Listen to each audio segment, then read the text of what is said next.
minutes, where we start our conversation with Congressman Jake Auchincloss. He'll be there for that vote. The Democrat from Massachusetts joins us now from Capitol Hill. Is that what you expect, Congressman, a 4 p.m. vote, and it will pass this time? That's what I expect, yes. So obviously you've been spoken for on this, and the question is, what happens now? Even if it passed the Senate, President wouldn't sign it. Is this a symbolic move? How important is that symbol? It's important because it crystallizes the American public's opinion about what has been a disastrous war against Iran. This president started this war of choice, without authorization, without consulting allies, without consulting Congress, without planning for contingencies, and the result has been a massive increase in the prices of food, of fuel, of travel upcoming this summer, and no material progress against his purported war aims: nuclear enrichment, missile capabilities, funding of proxy terror forces. And so while it's true that this president would veto a war powers resolution, what this also exemplifies is that Congress is starting to wake up from its constitutional slumber and is going to take back the steering wheel of foreign policy before he starts a third quagmire in the Middle East. Well, when we consider the president's veto authority, that's not the only route he could take. There's also the question as to whether or not the administration could challenge the very constitutionality of the War Powers Act in court. Is it possible that in pursuing a War Powers resolution, if it is indeed something that could end up in court and potentially be ruled against, that actually Congress will lose a great deal of its privileges when it comes to weighing in on armed conflict? I think there's two tracks here. There's a political track and a constitutional track. The political track operates in tight feedback loops of a commander-in-chief getting feedback about his actions, both from Congress and from the American body politic. And that does matter. It mattered with ICE in Minnesota. It mattered with NIH funding. It matters with the slush fund that they're now shutting down. When those feedback loops take out the legs of an out-of-control executive, there is political pushback in the framing that the founders intended, right? Where ambition counteracts ambition and there are checks and balances. Then there's the constitutional track. And the constitutional track is really actually, to me, more simple even than a legal fight over the war powers. The War Powers Resolution, the War Powers Act, I should say, is broken. It has been a cession since the 1970s of congressional power to executives of both parties.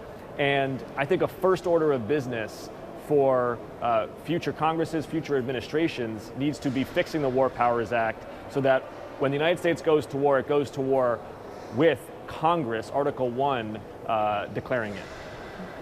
Well, of course, Congressman, if you ask the White House, they would tell you that we are not at war and that we're in fact in a ceasefire right now. And I'd like to ask you, as both a lawmaker and a combat Marine Corps veteran, is it disingenuous to be telling the families of people serving in harm's way that we're in a ceasefire when in fact we're shooting at each other every day? It's a lie. The United States is at war, and I find it so shameful, not just the administration's lies, but the complicity of congressional Republicans. And you hear them torture the logic. It's really quite something. They'll say, oh, well, they have 60 days, but then because there was a ceasefire, the clock actually restarts after those ceasefire. It's complete nonsense. Yeah. This war was illegal on day one, not day 61, on day one, and here's why. The president can launch hostilities in one of two circumstances. One is Congress says you can, and the second is an imminent threat to the security of the United States homeland. Neither of those contingencies existed when this president launched this war on day one. It was illegal on day one. Well, when we consider the threat assessment you allude to, Congressman, obviously that is informed by the nation's intelligence gathering through our 18 intelligence agencies, all of which will now be overseen, at least on an acting basis, by Bill Pulte, the FHFA chief, who is now acting DNI. We're seeing murmurs already in the Senate that this potentially could be disruptive to an extension of FISA Section 702. Where do you come down on this issue? What's more important, extending FISA for the sake of national security, or using leverage to make sure Bill Pulte cannot serve in this role even on an acting basis? Well, I'm not going to vote to extend FISA on a long-term basis without significant reforms. Absolutely no interest in granting this administration more power when it's already abused the power it has so grotesquely. I don't know Pulte. my committee of jurisdiction doesn't cover HUD. Doesn't seem to have any credentials for the role he's taking on. But actually, my bigger concern is not just the personnel. It's whether intelligence is being incorporated into decision-making for national security in general. So, for example, there is 20 years worth of intelligence that indicates that Iran's response to kinetic attacks against it would be to close the Strait of Hormuz. There's more recent intelligence about Iran's drone and counter-drone capabilities in that strait and its use of its Mosquito fleet. None of that was incorporated into planning for this war at the highest levels. I think the president had his comms director and his deputy comms director in the national security room when he made his final decision. Regardless of who's in charge of intelligence, there is no intelligence being incorporated into war-making powers at the commander-in-chief level right now.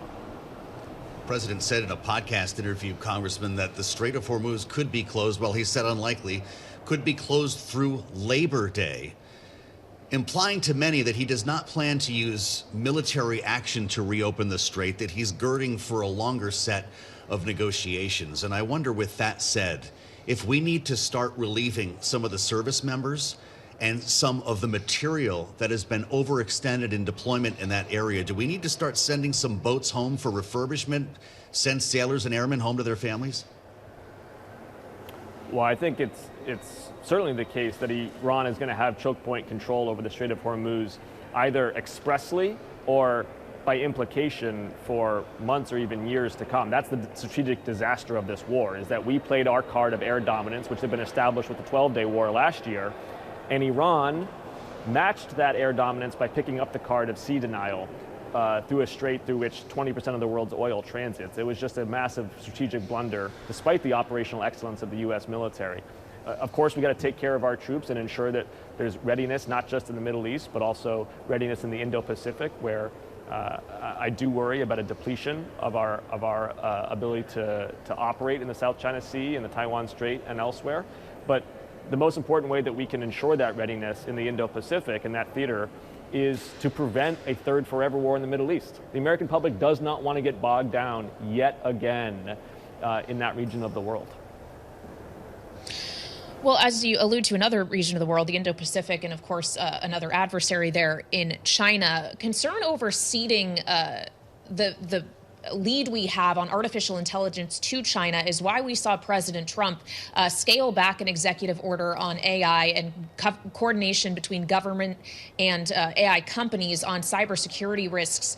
Specifically, the government will now have a voluntary 30-day window to review models before they become public rather than 90 days. And we just saw on Capitol Hill, according to our colleagues who report on Congress for us, Sam Altman, the CEO of OpenAI, walk into the Speaker's office for meetings today. And I just wonder if you think, from a policy perspective, if the U.S. government, both legislative and executive, is doing enough to address the threat of artificial intelligence, where the line is on making sure that we can innovate here in the United States and not cede ground to China, but also make sure there are guardrails. Americans are pioneers and builders. We've always embraced science and technology. We shouldn't stop doing that. But what we should not allow is for the tech lobby to claim that if we're going to compete against China, they have to have free reign to operate as they see fit. And I think the actual most pointed example of that is in how they exploit our children. These social media corporations, Meta, TikTok, they are attention fracking our kids, and they are going to double down on that nefarious business strategy by creating these companion bots that are going to further keep our kids scrolling and are going to further distort mental health and our kids' sense of self and society.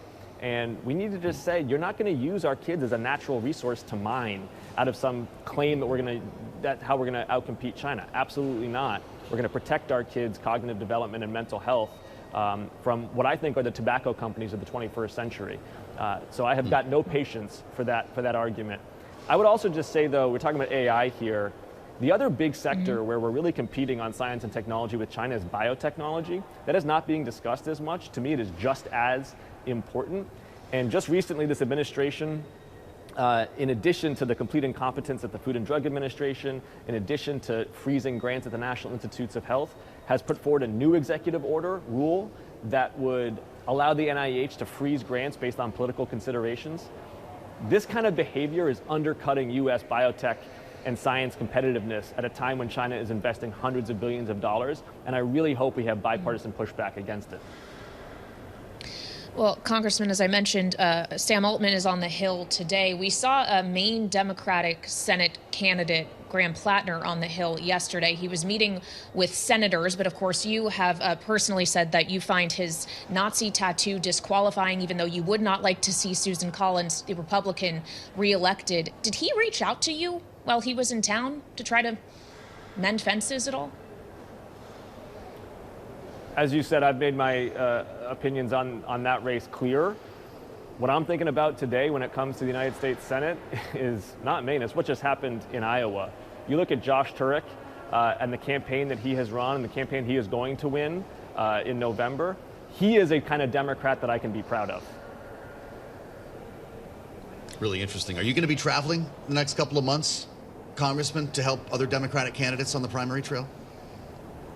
Yes, and as the chair of Majority Democrats, which is a group of 40 elected officials committing to reinventing the Democratic Party, I am in support of those elected officials, mayors, governors, members of Congress, and also our sister organization, The Bench, has invested in about 24 terrific candidates, Josh Turek being one of them, and I'll be in support of that full bench of candidates, because ultimately, personnel, candidates, people is what reinvigorates a party, and I'm so excited about the young talent that we're seeing across this country.